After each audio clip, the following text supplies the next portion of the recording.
Le fait qu'il y a deux courants de pensée philosophiques, l'idéalisme et le matérialisme, peut nous pousser à croire que la matière et les idées sont opposées.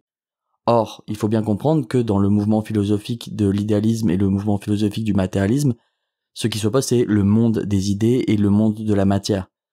Mais d'un point de vue matérialiste, les idées existent quand même dans le monde d'une manière matérielle. Les idées sont matérielles. D'abord, d'un point de vue fondamental, les idées sont matérielles car elles correspondent à une différence de la matière au niveau de votre cerveau, au niveau des connexions neuronales, etc., etc.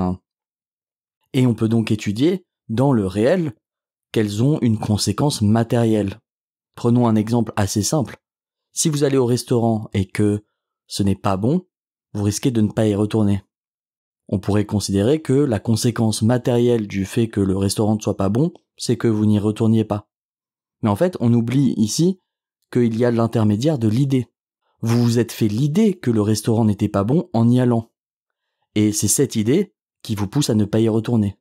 Quelqu'un d'autre qui n'aurait pas l'idée que ce restaurant n'est pas bon aurait plus envie d'y retourner que vous. Les conséquences sont différentes selon les idées que vous avez.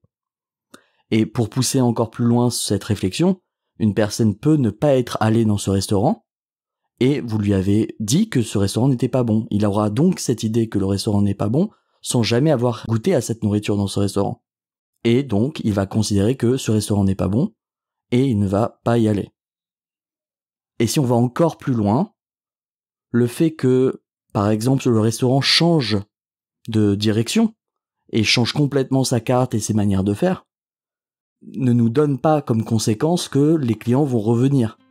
Et non, car l'idée existe toujours que ce restaurant n'est pas bon dans les têtes des gens. Cette idée est matériellement encore présente.